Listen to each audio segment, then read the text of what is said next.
জমে উঠছে কোরবানির পশুর হাট। আরো জানাতে পটুয়াখালী থেকে যুক্ত হচ্ছেন সহকর্মী MK রানা, যাচ্ছি তার কাছে। রানা, কোরবানির পশুর হাট কেমন চলছে এবং দরদাম কেমন হাঁকাচ্ছেন, বিস্তারিত জানাবেন। ভীম লিকুইড এক ধোয়াতেই তেল চর্বি সব পরিষ্কার মাত্র 50 টাকায়। হ্যাঁ শ্রেয়া, আপনাকে জানিয়ে রাখি যে পটুয়াখালীতে কিন্তু এখন কোরবানির আর মাত্র 4 দিন বাকি। ফলে গ্রামে গঞ্জে পথে প্রান্তে কিন্তু আসলে জমে উঠতে শুরু করছে পশুর হাটগুলো। আমি এখন রয়েছি পটুয়াখালী সদর উপজেলার পুকুরজনা যে বাজার রয়েছে সেই বাজারের পশুর হাটে।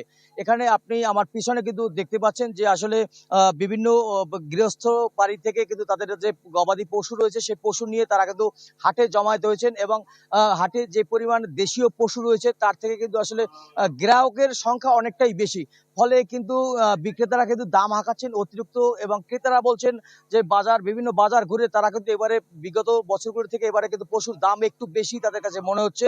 এবং কথা বলেছিলাম যারা বিক্রেতা রয়েছে তাদের সঙ্গে পশুর খাদ্যের দাম বৃদ্ধি সহ নানা কারণে কিন্তু এবারে পশুর দাম তাদের বেশি হচ্ছে।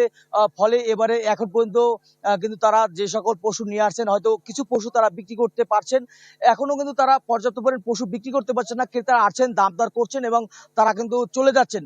ফলে কিন্তু বিক্রেতারাও এক ধরনের হতাশার মধ্যে রয়েছেন, কারণ এবারে পশুর দাম বৃদ্ধি হওয়ায় কিন্তু তারা এই শেষ পর্যন্ত এখনো 4 দিন বাকি রয়েছেন। হয়তো তারা আশা করছেন হয়তো এই বাকি যে দিনগুলো রয়েছে সেই দিনগুলোতে তাদের যে পশু সে পশু কিন্তু তারা পর্যাপ্ত তাদের দামে তারা বিক্রি করতে পারবেন।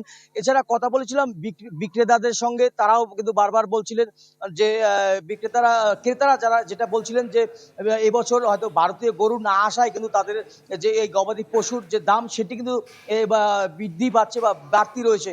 হয়তো তারা আশা করছেন আগামী 4 দিনের ভিতর পশুর দাম কিছুটা কমে আসবে এবং তাদের পছন্দসই পশু কিনে তারা ঘরে ফিরবেন। শ্রেয়া, এই ছিল পটুয়াখালী থেকে সর্বশেষ। ধন্যবাদ রানা।